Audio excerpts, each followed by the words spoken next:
The film opens with a lazy afternoon scene showing a young woman named Polly who spends her entire day lying in bed and scrolling endlessly through social media.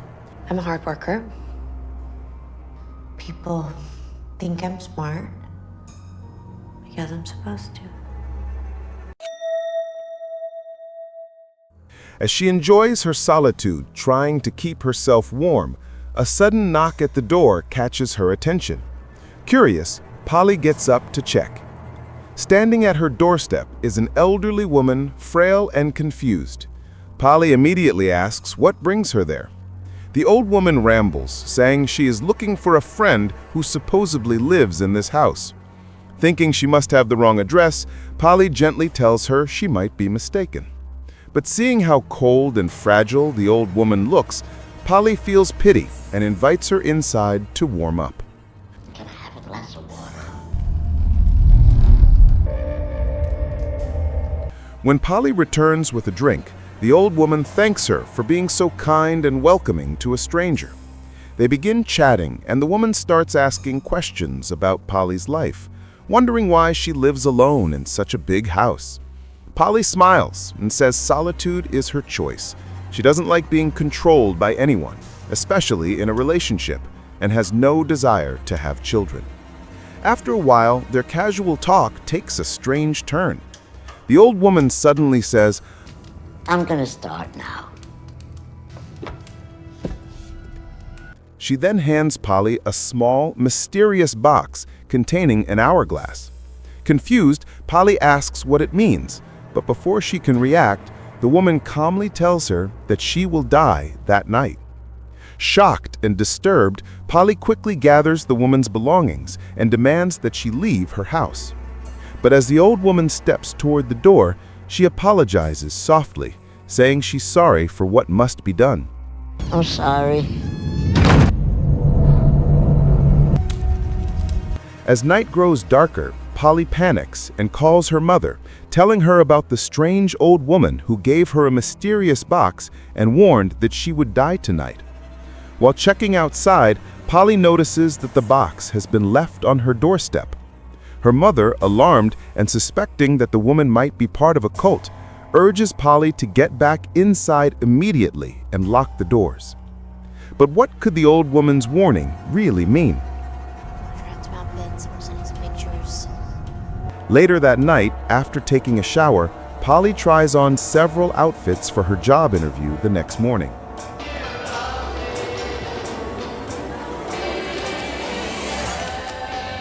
Suddenly, a dark figure moves slowly behind her. Polly freezes as a chilling voice calls her name.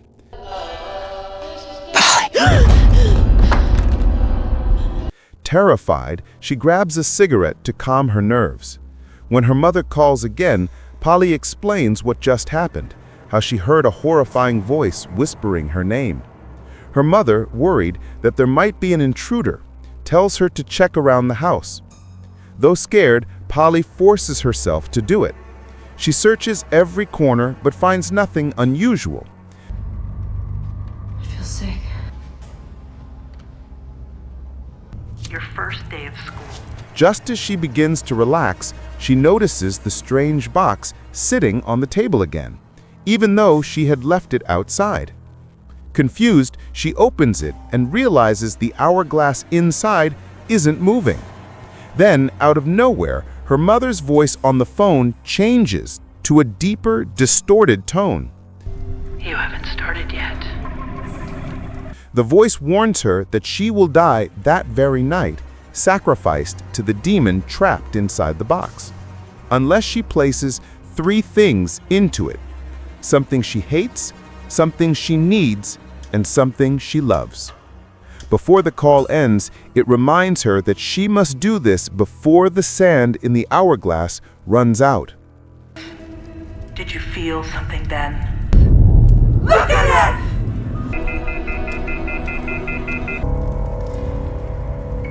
Shaken and chain-smoking out of fear, Polly struggles to think of something she truly hates.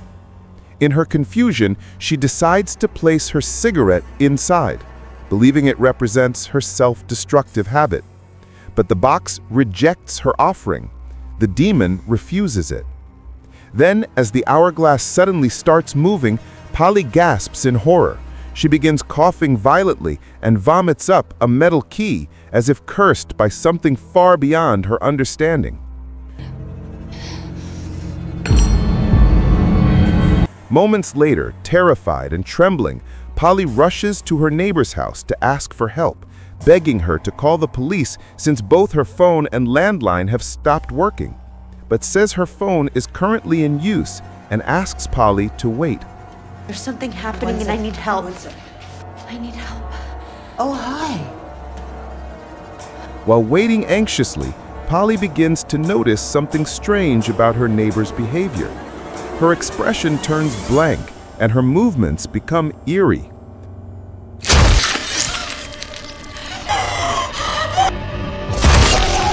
Suddenly, she starts mumbling in a distorted voice as if possessed, telling Polly that no one can help her and that there is no escape. Polly watches in horror as her neighbor convulses violently and collapses to the floor, lifeless, seemingly struck by a curse.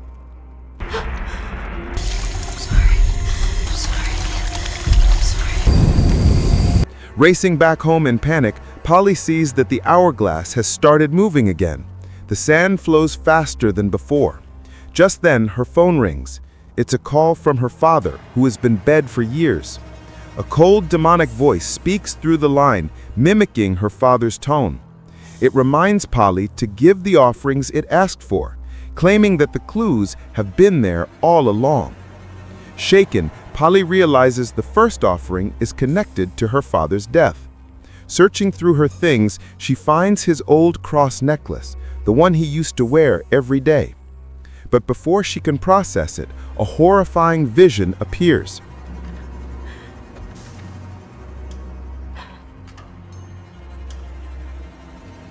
The spirit of her father attacks her, his face twisted and unrecognizable.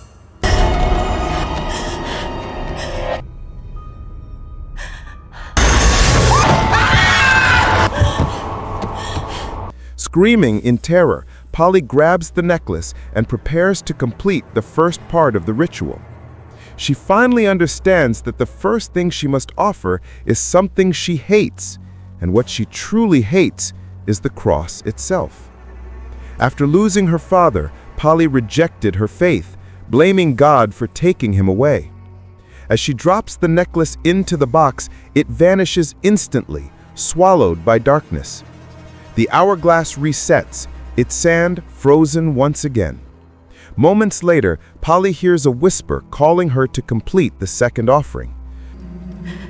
Do you see me? Bitch. Confused and trembling, she looks toward the mirror and freezes. Her reflection begins to move on its own, mocking her, speaking words she never said.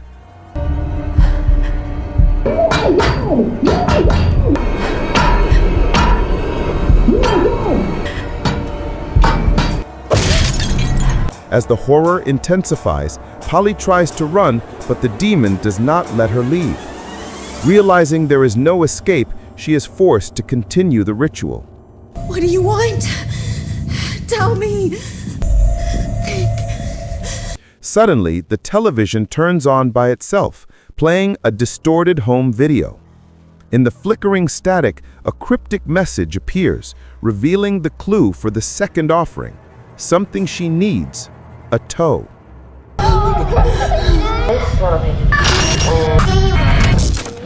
Polly panics, screaming that she cannot do it, but the voice from the box growls, reminding her that the rules cannot be broken. Desperate and sobbing, Polly grabs a pair of garden shears. With trembling hands, she cuts off her little toe, the sound echoing through the house.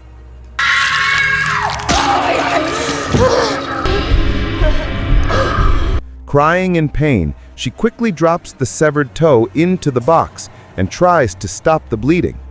But before she can rest, a figure resembling her mother appears beside her. Speaking coldly, the figure says the ritual is still incomplete. Panicking, Polly checks the box again and is horrified to see that the offering has been rejected. the demon has refused it.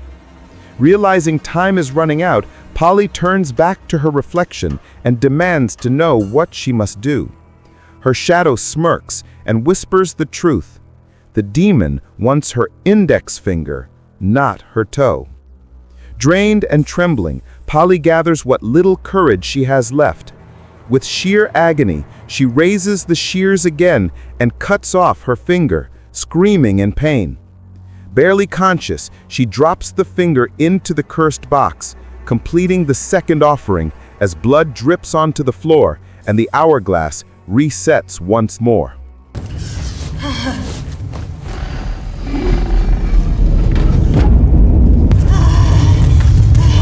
After completing the second offering, Polly sees her front door swing open and rushes out, desperate to find help. She runs to her sister's house only to freeze in horror.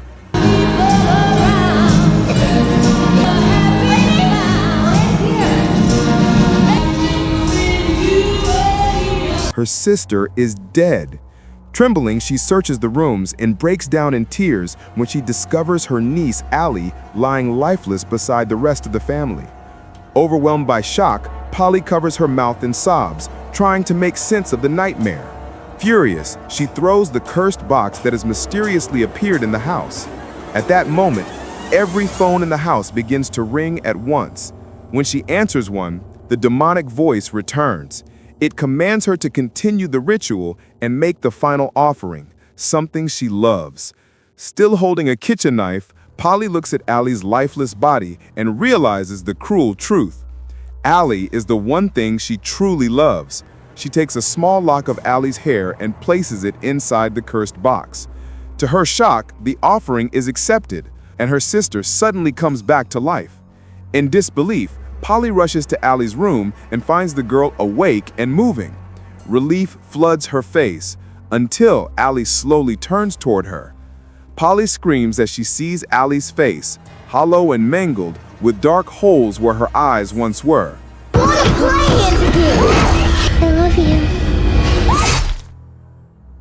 Terrified, Polly realizes the ritual isn't over. The hourglass continues to run, its sand slipping away faster than ever. In panic, she throws in all her jewelry, hoping to satisfy the demon. The gold vanishes instantly, but the sand does not stop. Out of options and nearly losing her mind, Polly finally understands what the old woman meant. The curse will only end when she finds a new sacrifice, just like the woman who came to her door that night. Moments later, Polly begins searching for someone she can offer as a replacement sacrifice. Before long, she finds her target, a woman named Tara. Pretending to be lost and cold, just like the old woman who once came to her door, Polly is invited inside.